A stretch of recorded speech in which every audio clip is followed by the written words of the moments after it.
முரட்டுச் சங்கிலியும் திறவுகோலும். இன்றைய முதல் வாசகத்தில் ஒரு அரக்கப்பாம்பை பற்றி யோவான் திருவெளிப்பாட்டு நூலில் குறிப்பிட்டு பேசுகின்றார்.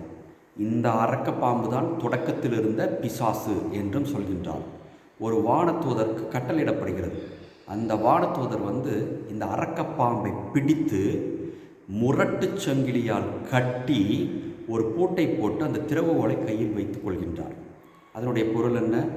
அந்த முரட்டுச் சங்கிலி இருக்கும் வரைக்கும் அந்த பாம்பால் திமிரவோ அல்லது தப்பிக்கவோ முடியாது. ஏனென்று கேட்டால் பூட்டு போட்டு அது பூட்டப்பட்டிருக்கிறது. அந்த சங்கிலியானது பூட்டப்பட்டுள்ளது. சாவியும் அவரது கையில் இருக்கிறது. இது அப்படியே நமது வாழ்க்கைக்குள் கொண்டு வருவோமே. இந்த பாம்பு என்பது பிசாசு. நாம் பாவம் செய்யும் பொழுது பிசாசை போன்றவர்களாக வாழ்கின்றோம். அப்படி என்றால் அந்த பிசாசை கட்டுப்படுத்தி வைப்பது எது என்று கேட்டால், நாம் ஒவ்வொரு முறையும் ஆலயத்திற்கு சென்று குருவார்மன்கள் முன்பாக முழந்தால் படியிட்டு ஒவ்வொரு அருட்சாதனம் அல்லது பாவ சங்கீர்த்தனம் செய்கிறோம் அல்லவா? அதுதான் அந்த முரட்டுச் சங்கிலி.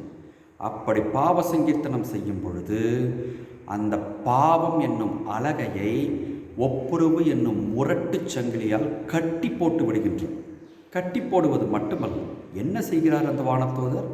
அந்த முரட்டுச் சங்கிலியை பூட்டை போட்டு பூட்டி விடுகின்றான். அந்த பூட்டு என்ன தெரியுமா? நாம் மேற்கொள்கின்ற முடிவு. இனிமேல் இப்பேற்பட்ட பாவத்தை செய்வதில்லை என்று உறுதியான முடிவெடுக்கிறேன் என்று சொல்கிறோம் அல்லவா? அந்த முடிவு தான் அந்த பூட்டு. அதை போட்டு இனிமேல் பாவம் செய்வதில்லை என்ற பூட்டை போட்டு பூட்டி சாவியை யார் கையில் வைத்திருக்க வேண்டும்? என் கையில் நான் வைத்துக்கொள்ள வேண்டுமா என்று கேட்டால் வேண்டாம். அதை உனக்கென கொடுக்கப்பட்டுள்ள காவல் தூதரிடம் கொடுத்து விடு. அந்த காவல் தூதர் அந்த சாவியை இறுக பற்றி கொள்வார். ஏன் அவரிடம் கொடுக்க வேண்டும்? உன்னிடம் இருந்தால் நீ எப்பொழுது வேண்டுமானாலும் பாவ சிந்தனை எழும்பொழுது அந்த சாவியை திறந்து விட்டு பாவத்தை கட்டவிழ்த்து விடலாம். நீயாகவே கட்டவிழ்த்து விட்டு விடலாம்.